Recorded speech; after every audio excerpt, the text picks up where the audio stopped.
हमने last lecture हमारा जो मैश था उसको 3 शेप कीज दी थी और हमने उन्हें एनिमेशन रेडी कर लिया था और उसको एनिमेट के लिए हमने की फ्रेम लगा दी थी। ओके, और फिर हमने देखा कि जिस तरह हम शेप की को की फ्रेम कर रहे हैं उसी तरह हम और भी जो सारी प्रॉपर्टीज़ होती हैं जिसको हम डायल के थ्रू कंट्रोल कर सकते हैं उनको हम एनिमेट कर सकते हैं। ओके, और फिर आज हम सीखेंगे कि लाइटिंग किस तरह हम एनिमेट कर सकते हैं और हम हमारे सीन को लाइटिंग रेडी करेंगे और फिर उसको रेंडर करेंगे हम। ओके, और यदि आपको लास्ट लेक्चर में कोई भी डाउट आया हो और अब वो आप सॉल्व ना कर पा रहे हो तो आप मुझे forum.learn1 पे कनेक्ट कर सकते हो और मैं आपका डाउट जितना जल्दी हो सके उतना जल्दी सॉल्व करने का ट्राई करूँगा। और यदि आपको ब्लेंड फाइल की ज़रूरत है तो वो आपको डिस्क्रिप्शन में दी गई है, आप उसे डाउनलोड कर सकते हैं वहाँ से। Thank you. सो फ्रेंड्स, हमने लास्ट लेक्चर यहाँ पे ख़त्म किया था। ओके, मैं अभी मटेरियल मोड में हूँ और हमने इस तरह से इसको शेप कीज दी थी। मैं थोड़ी शेप कीज को उसका लेंथ थोड़ा कम कर दिया है ताकि हमारी एनिमेशन 140 फ्रेम्स तक रहे और हमारी जो एनिमेशन की लेंथ है वो काफ़ी इंपॉर्टेंट है, जो कि होता है हमेशा 24 फ्रेम्स पर सेकेंड। तो अगर देखा जाए तो 140 डिवाइडेड बाय 24 तो 6 सेकेंड का एनिमेशन होगा हमारा और ये काफ़ी बरोबर है, इतना लेंथ सही है क्योंकि ये हम अच्छे से रेंडर कर सकते हैं। ओके, अब हम इसको देंगे एक बेस। यहाँ पे मैंने एक बेस ला दिया। हमें ये ध्यान रखना होगा कि हमारा जो बेस है वो हमारा जो एनिमेशन है उसको कट ना कर दें। ओके, तो अगर मैं इसको भी प्ले करूँ तो आप देख सकते हो कि हमारा जो बेस है वो इसके साथ साथ मूव नहीं हो रहा है। हम वो भी कर सकते हैं एक तरह से, बट वो हम नेक्स्ट लेक्चर में करेंगे जब हमारा दूसरा टॉपिक चालू होगा तब। तो यहाँ पे मैं ये बेस क्रिएट कर लेता हूँ।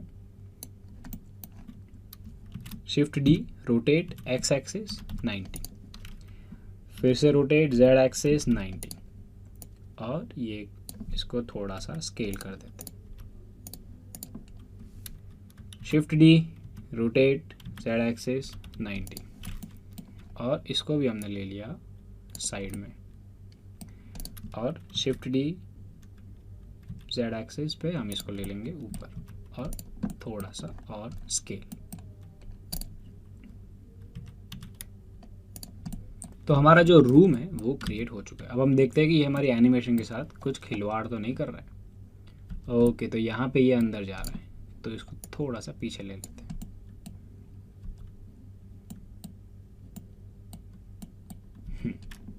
तो अब जो हमारे एनिमेशन है वो रेडी है। इसको हम इस साइड ले लेते हैं और ये साइड से ये ओपन रहेगा।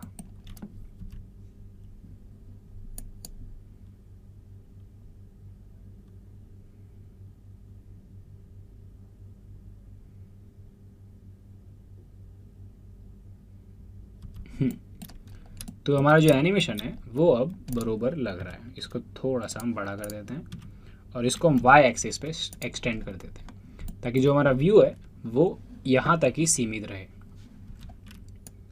और अब हम इनको देंगे मटेरियल। ओके, तो जो हमारा पहला मटेरियल है, हम एक काम करते हैं, इन तीनों को सिलेक्ट कर लेते हैं और फिर इसको, और हम इसका ही मटेरियल इसको दे देते हैं। ये रहा हमारा मटेरियल और कॉपी टू सिलेक्टेड।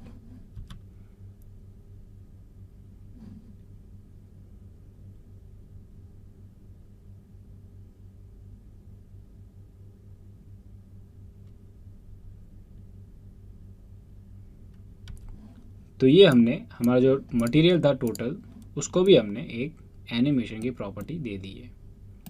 ओके, हम बस हमारे जो मटेरियल्स हैं उनको हम रफनेस दे देते हैं। तो यहाँ पे इसको मैंने दे दी रफनेस। उप्स,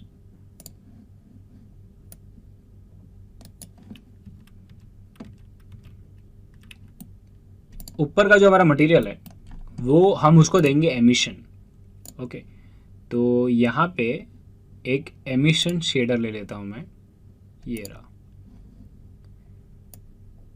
और इसकी स्ट्रेंथ कर देता हूँ मैं 17। ओके 17 काफ़ी ज़्यादा हो गई है।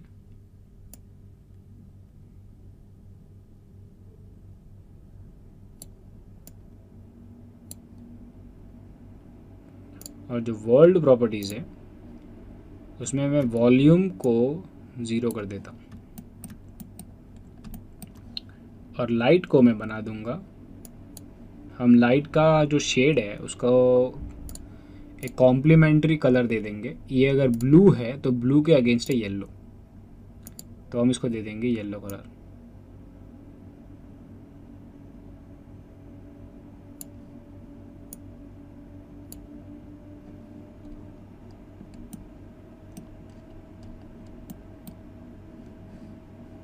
ओके ये इतना भी अच्छा तो नहीं लग रहा है वैसे।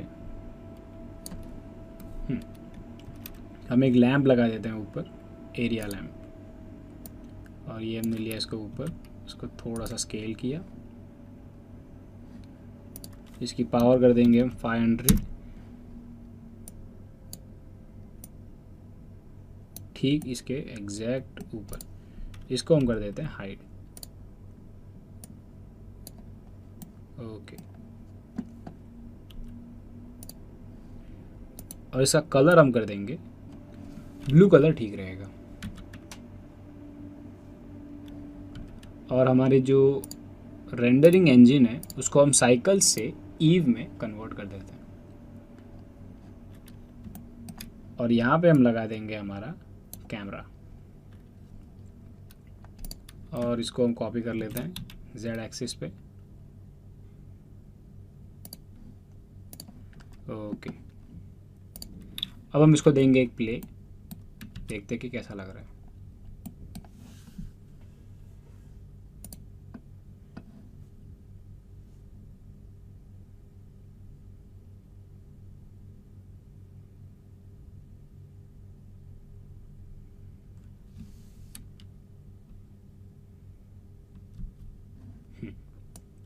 ठीक ही लग रहा है वैसे। हम जाएंगे रेंडरिंग मोड में और साइकिल्स में देख लेते हैं। साइकिल्स में वैसे काफ़ी ज़्यादा अच्छा लग रहा है ये, अभी भी लग रहा है अच्छा सा।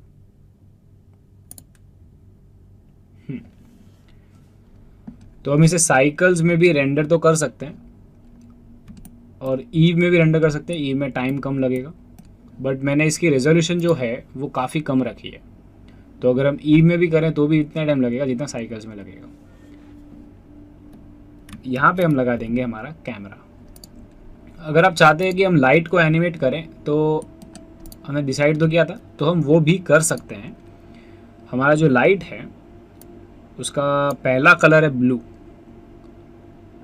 तो यहाँ पे इसको मैंने ब्लू शेड दे दिया।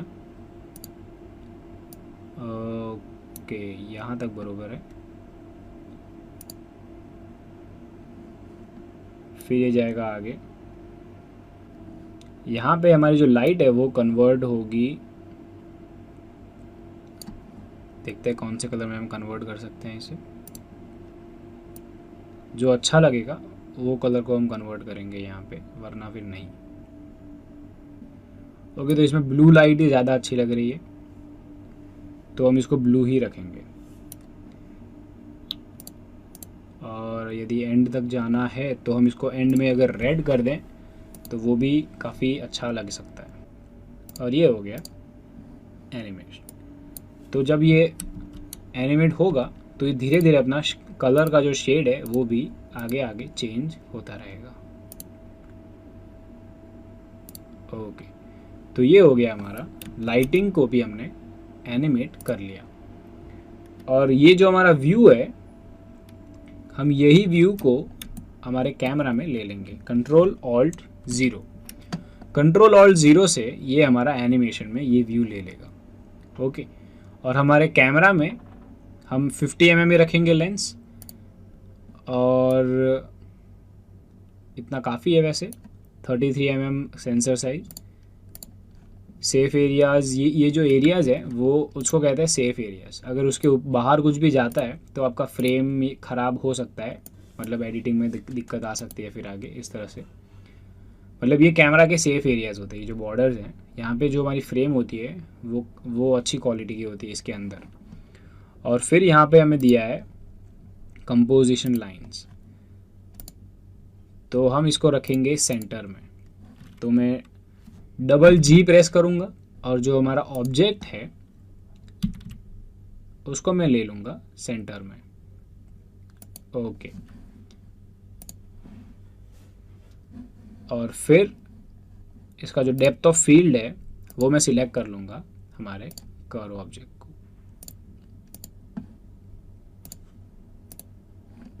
बस, और इसमें बाकी यदि आप चाहो तो ये जो एफ स्टॉप्स है उसको आप कर सकते हो चेंज, अगर आपको चेंज करना है तो। अगर मैं 0.1 पे रख के इसको रेंडर करके देखूं तो हम देख सकते हैं कि इसमें कितना ब्लर आ सकता है।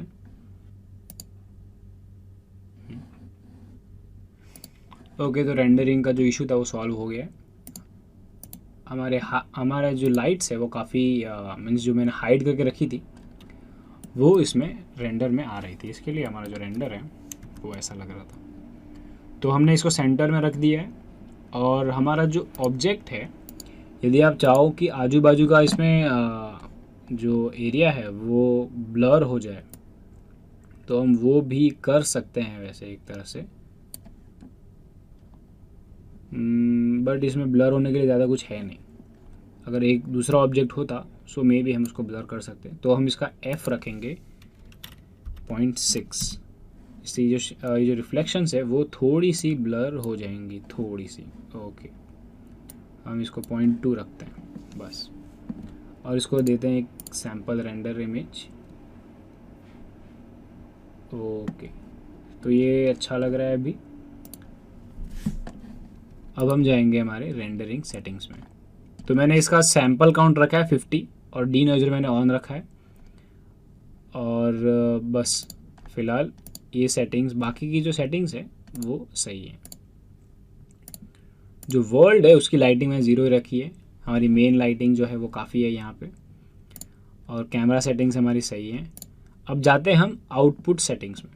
तो मैंने इसका जो फ्रेम है वो रखा है 500/290। आप जब भी एक आउटपुट ले एनिमेशन के लिए, और हम इसको कभी कन्वर्ट कर देंगे फ्रेम्स में। ओके, मैंने मेरा जो यहाँ पे फोल्डर मैं क्रिएट करता हूँ एनिमेशन 2, तो यहाँ मैंने मेरा जो फाइल है वो सेव होगा ये फोल्डर में, और हम इसको कन्वर्ट करेंगे, सेव करेंगे PNG फॉर्मेट में। ओके, PNG में जो रेजोल्यूशन होती है इमेज की और कलर होता है वो अच्छा होता है। और हम सीक्वेंसर को ऑन रखेंगे। सीक्वेंसर क्या करेगा, यदि आपका जो रेंडर है वो क्रैश हो जाए या PC बंद हो जाए तो जो इसने लास्ट फ्रेम काउंट की थी, जो लास्ट फ्रेम जो रेंडर किया था ये वहीं से कंटिन्यू करेगा। अगर आपने सीक्वेंसर को अनचेक रखा है तो आप चेक पे रखिए। अगर अनचेक पे रखा है और यदि आपका PC क्रैश हो जाए तो वो फिर से जो फ्रेम्स रेंडर कर दिए उनको डिलीट कर देगा और नया रेंडर स्टार्ट करेगा 0 फ्रेम से।